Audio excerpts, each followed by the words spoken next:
नमस्कार, star prime 7 में आपका बहुत बहुत स्वागत है। मैं आपके साथ रजनीश तिवारी। जिस प्रकार भारत की मीडिया एग्जिट पोल दिखा रहे थे, क्या उस पर मीडिया खरी उतरी है? हमारे साथ खास बातचीत करने के लिए कौशाम्बी टाइम्स के संपादक सुशील मिश्रा जी हैं। कितनी सच्चाई थी मीडिया को लेकर, आइए हम इनसे बातचीत करते हैं। सुशील जी, जिस प्रकार भारत की मीडिया एग्जिट पोल दिखाई दे रही थी 400 पार, कोई 257, 357, लगभग 400 क्रॉस भी कर रही थी, तो आप उस पर क्या कहेंगे? पहले तो सभी दर्शकों को मेरा प्रणाम। और दूसरी बात, जब आप मीडिया की बात करते हैं, मीडिया में आपने देखा कि 400 पार का जो है दिया जा रहा था, एग्जिट पोल दिखा रहा था। लेकिन आपको थोड़ा सा पीछे जाना होगा। जैसे ही चुनाव आयोग ने चुनाव की घोषणा की, भारतीय जनता पार्टी से अमित शाह और नरेंद्र मोदी ने 400 पार का आंकड़ा अपने समर्थकों को दिया। तो मीडिया ने जो एग्जिट पोल बनाया है, ये कहीं सर्वे नहीं किया है, क्योंकि सर्वे का नियम होता है, जो मूलभूत सिद्धांत होता है सर्वे का, कि हर पोलिंग बूथ पर हर 7वें 8वें वोटर से राय ली जानी चाहिए। और भारत में लगभग 15 लाख पोलिंग बूथ हैं। कहाँ गए, किस हिसाब से योरेज निकाला इन्होंने? वो तो 400 पार का नारा, जो भारतीय 400 पार का आंकड़ा एक उन्होंने टारगेट दिया भारतीय जनता पार्टी ने अपने समर्थकों कार्यकर्ताओं को, लेकिन वो टारगेट ले लिया मीडिया ने। और मीडिया ने क्या किया कि कोई 325 दे रहा है, कोई 375 दे रहा है, कोई 401 दे रहा है, कोई 450 दे रहा। सच तो पूछिए कि 2014 के बाद से जिस तरह से बड़े बड़े टीवी चैनलों ने, चाहे वो सुधीर चौधरी हों, जिनको तिहाड़ी कहा जाता है, अंजना ओम कश्यप हो, चित्रा त्रिपाठी हो, सुशांत सिंह हो, ये सब, और अब वो रिपब्लिक भारत के क्या कहते हैं उनको, रिपब्लिक भारत, चलिए, नहीं ठीक है। तो आप समझिए इन्होंने क्या किया 2014 से लगातार।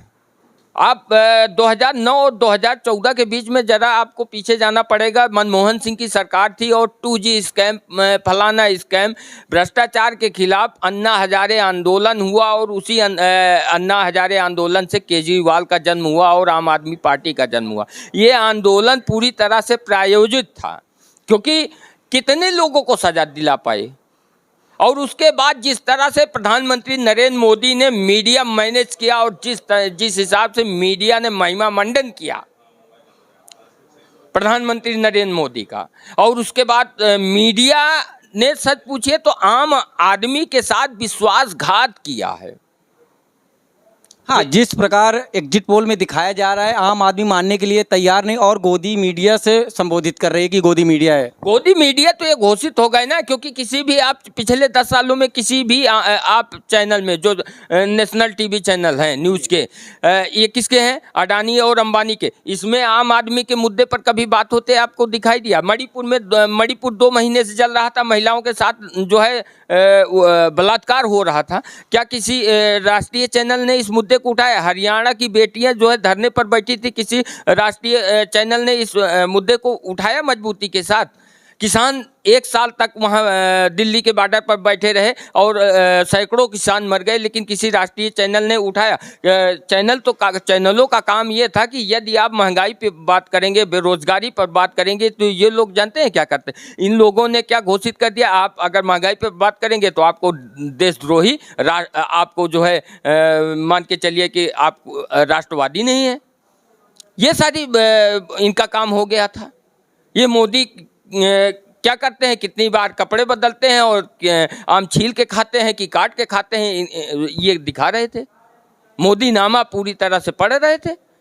और आपको क्या लगता है, जिस तरह से ये एग्जिट पोल आया, 400 पार का आंकड़ा दिया, ये शेयर मार्केट का तगड़ा कनेक्शन था। और आप समझिए कि कम से कम लाखों करोड़ रुपए डूब गए, जिस तरह से इन्होंने चढ़ाया था। और सोमवार को जब शनिवार को एग्जिट पोल आया है, और सोमवार को जैसे ही शेयर मार्केट खुलती है एकदम बूम कर जाती है। लेकिन जैसे ही एग्जिट पोल आने लगते हैं 4 तारीख को, नीचे आती है शेयर मार्केट जी। तो जो देश के लाखों भारतीयों के साथ इन्होंने धोखा किया। पत्रकार और जो मीडिया चैनल है, इनका काम क्या है? आम आदमी की आवाज़ को उठाना, ना कि सत्ता की दलाली करना। तो इन्होंने अपने काम को पिछले 10 साल से ईमानदारी से निभाया नहीं है। और बड़े बड़े न्यूज़ चैनल, बड़े बड़े पत्रकार अब ये मान के चलिए कि ये भविष्य के गर्त, मतलब भविष्य हो जाए, मतलब वो ये बीता हुआ कल हो जाएंगे। आपने देखा होगा अंजना ओम कश्यप चुनाव के दौरान कवरेज से हेलीकॉप्टर के बीच लेकर निकलती थी। एक इतना बड़ा मीडिया हाउस की हेलीकॉप्टर हो गया आम आदमी को कवर करने के लिए, लेकिन वो तो जाती थी कि भाजपा नामा पढ़ने के लिए, दिखाने के लिए, माहौल बनाने के लिए। पिताजी का माहौल क्या है समझिए। उनको गोदी मीडिया कह के जो है भगाया जाता था, उनके खिलाफ नारे लगते थे। तो आप समझ सकते हैं इनकी क्या स्थिति हो गई है आम जनता की नज़र में। आज बड़े बड़े चैनल, बड़े बड़े पत्रकार आम जनता की नज़र में गोदी मीडिया बन गए हैं। तो आप क्या समझते हैं, यदि इन्होंने अपना ईमानदारी से कार्य किया होता तो भाजपा या मोदी जी ने जो महिमा मंडन इनका हुआ और जिस तरह से इन्होंने झूठे वादे किए, वैक्सीनेशन पर, इलेक्टोरल बॉन्ड में जो वैक्सीनेशन पर खुलासा हुआ, ये सारी चीज़ें पहले ही सामने आ गई। ये मीडिया में कहीं पे चर्चा ही नहीं हुई। चर्चा कहाँ से होगा? अडानी अंबानी का मीडिया हाउस है और चर्चा क्यों करेंगे? इनको आम आदमी से क्या मतलब है? इनको तो मोदी जी से मतलब है। मोदी नामा पढ़ते हैं, सारी रात दिन आपको सुनाई देता हो। अब जिस तरह से इनके जो एग्जिट पोल आए, 1% इनकी बातों में दम नहीं था। तो अब तो देश के जो लोग हैं वैसे भी जान गए हैं जी। तो इनका क्या होगा? इनका क्या होगा? ये आप मान के चलिए कि जो पत्रकार का धर्म होता है, इन लोगों ने अगर पत्रकारिता का धर्म निभाया होता तो देश की स्थिति इतनी गड़बड़ नहीं होती।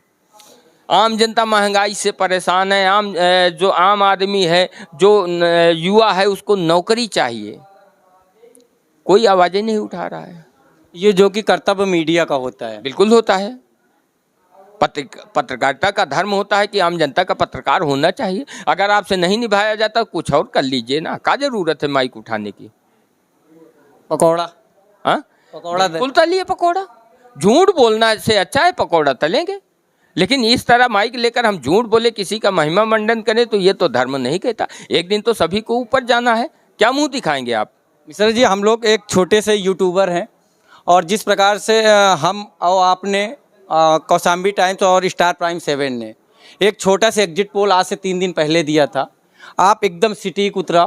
जिस प्रकार हमने 290 सीट दिए थे भाजपा को, इंडियन गठबंधन को, उसी प्रकार केवल 2 सीट अकेले ज़्यादा आई है। और इंडिया गठबंधन को हमने 215 दिया था और 235 लगभग आई है। आप जो कहना चाहते हैं मैं बताता हूं। हम लोग इतने छोटे पत्रकार हैं, इतने बड़े पत्रकार नहीं हैं कि हम पूरे देश की मूड नाप सकें। हम लोगों ने तुक्का मारा था, तुक्का सटीक हुआ। इन्होंने रजनीश जी ने अपने फेसबुक पेज पर अपलोड भी किया, 3 दिन पहले अपलोड किया था। क्योंकि देखिए हमारे पास संसाधन नहीं है उतना ज़्यादा। हम केवल मान के चलिए कि प्रतापगढ़ और कौशाम्बी सबसे ज़्यादा फोकस रहा, क्योंकि हमारे पास संसाधन नहीं। जहाँ तक हम पहुँच सके ईमानदारी से हमने जनता की आवाज़ को उठाया। अगर आप लोगों को लगता है कि हाँ हमारी पत्रकारिता निष्पक्ष थी, क्योंकि भारतीय जनता पार्टी तो हमको सफाई घोषित कर चुकी है, सत्ता की मलाई ये खाएं, सवाल अगर इनसे हम पूछे तो ये हमको सफाई घोषित कर देंगे। जबकि हमने भारतीय जनता पार्टी के लोगों से बातचीत की। हाँ, सवाल करना मेरा अधिकार है। सवाल किससे करेंगे भैया? मलाई तो आप खा रहे हो ना, सवाल तो आप ही से करेंगे। आप खुद समझ सकते हैं। ये हमारे साथ कौशाम्बी टाइम्स के संपादक सुशील मिश्रा जी थे। आपको इनकी राय अच्छी लगी हो तो कृपया कमेंट करके बताएं, और वीडियो अच्छे लगे तो शेयर करें, कमेंट करें।